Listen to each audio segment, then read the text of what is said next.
ang kabayan sa Bag-o Negros Oriental, so far kini mo'y mga wala panibalik kay sa tanan. So ato ni kita og Bag-o Negros Oriental tungod kay ato pong sa ako pang gisulti atong bag-ohon ang angay nga bag-ohon. Di ba? Muna nga dili mo gud ta makaingon nga nganong ingon ani ang prinsipyo, nganong ingon ani ang pagdumala tungod kay naay gitikangan nga balaod nga ingon aning basta daa ang sistema. So mingon ta Bag-o Negros Oriental kay atong bag-ohon ang sistema.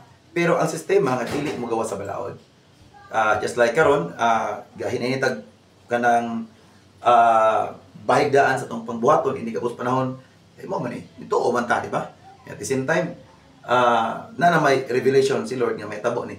So, ang Bag-o Negros Oriental is, unang bag-ohon is peace and order. So, ang peace and order atong pakusgan pa kayo. Nabang ang tao mag-igking maghimo og sala ba? Siguro, di rin ako na i-specify pa kayo. Kaya ato bitaw ko Singapore. Ato ko lain ubang nasod. Mag-igking man og pagkasala ang tao. Bisa pagpangluwa gani, maglisod ka pangluwa, pasakitan ka, dakpon ka. So, kana mo'y usa nga mabag-o karon, disiplina gyud ta. Kay ug wala ta disiplina, mo nang karat-karat ang agi. So, unsa pa, unsa ato ang masulti about sa kanang Bag-o Negros Oriental. Ang mga, for example, ibutan na to, association. Api na may mga association, arikas farmer, market vendors, arikas mga pedicab drivers, arikas mga balabal drivers, arikas mga fisher folks, uban, macro business, micro business. So, ang matag association, ilabi na nga mga kaning mga talabangon kaayo. So, ato bud silang himo ang kooperatiba para at least nga tagaan unsa ito mabuhat ana nga matagaan ko sila og insakto nga support yun nga gikas gobyerno nga ila makita. Then at the same time, ang Bag-o Negros is mo create siya og massive employment, both the private sectors and the of course the investors and also the government. Tungod kay doon natay buhaton ana nga set up nga makita sa mga tao nga limpyo kaayo ang tibok Negros Oriental. Gani mo na akong pirmi gibalik-balik nga mo na atong gipaningwa atong gideklarar gyud may tabo man pa sa kay ato nang gitinguha nga ang Negros Oriental ma-declare gyud og cleanest province sa tibuok Pilipinas. Mabuhat na to na. Mabuhat na basta naara gyud saktong implementasyon. Mabuhat na. Nga naman kay through that kabalo tadaan nga kaning mga kano di na ganagugawan. Di ba? O ngano ang Davao nga grabe makailalim mga first class city, dili lang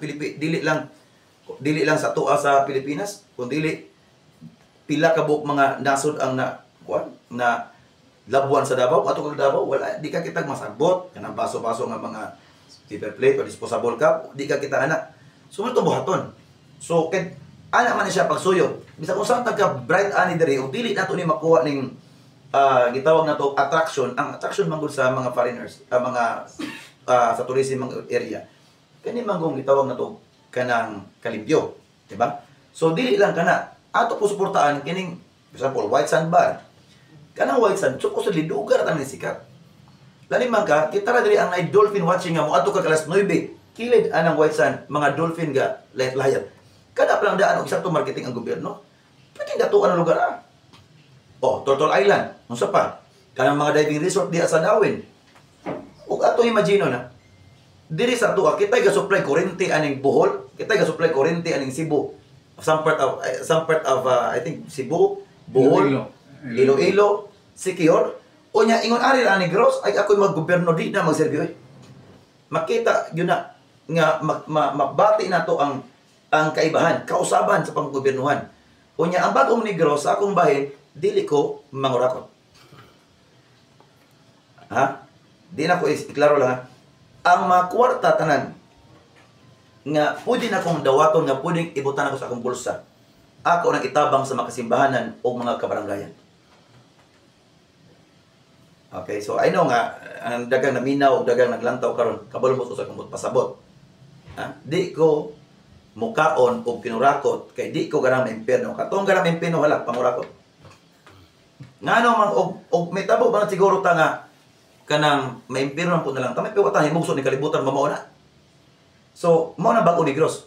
Kay sa akong bahin zero corruption na. Wala nay gamay ng lama. So karon unsaon man daghang kwarta? Pahimos rin na kay inyuhan hinaguan. Mo na may tabok karon. Yag na tanang kwarta, walay pili, walay bulok sa pamolitika. Tanang mga tao as long as kinahanglan tabang, mga dato ay namo apil-apil inyo pisan order inyo. Kani mga talabangon ato sa tabangan ni. Pero kining mga dato ang ako matabang sa inyo mosuyop tag investors mo nang ako lumpan ko na kuna kay nga naman dili biya ka gipili nga leader lang amahan biya ka lugar nga asa ka gipili o mga mayor o di ba mga chief executive nato nga positioning.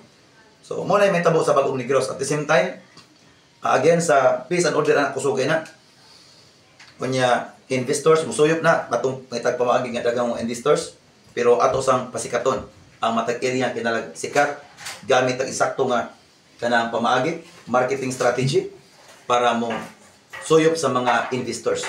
And through that way inigabot panahon pod nga numang makinta Bagong Negros kay inig na ay mo invest dili sila pangayuan. Diba? Usually, I know pasensya lang sa mga igo gamay o may makita paano makadugan ni karon. So ang Bagong Negros kung ay mga investors mo sulod, kung makumplito lang kanan ang ilahang mga papilis requirements nila. Of course, magsubay tas balaod. Wala problema. Kay usually sa una or I know nga kadang daga makalit ang mga politiko. So usually ana is pangayoan sa millions usa mo put up og negosyo. Na kung kita'y makalingkod, dili na pangayo ang millions. Pangayoan ako og trabaho sa akong mga tao. Pero sabot og pilay minimum. Pag di ka mosugot sa akong minimum, ako'y pakialam diyan. Klase na o class D ang probinsya. Asay ganahan mo, spend ka millions, nga dili ka nga wa pa kasulod para makasulod lang or moagi tas atong programa kalambuan. Ikatulong nga dili pangayoan sila o millions para sila mo tukod sa tuang probinsya pero pangayoan ako sila o mudiman ko sa ila og pila ang ilang ihatag nga sweldo total dali ra man po buhaton basta kay mag-increase ng investment investors di man maglisod ang mga negosyante ko di ba so at least nga mga bagong investors kani mga daan dito labta na kay nakapundar na o di na ako iklaro so kani mga bago karon at least nga makita sa mga tao nga ina na honest governance importante kina siya. So munang usa sa mga kabahin sa programa sa Bagong Negros Oriental. Dagan pa kayo unya lang tayo ni kabut campaign. Kita nang makita nato pag ayo unsay kapainan sa Negros Oriental. Ug mao ni pinakasikat I tell you. Mao ni pinakasikat sa tibuok Pilipinas. Praise God basta kay marigingon diya nga if righteous will be the leader, people will rejoice. But if wicked, then people will mourn. Shalom. God bless.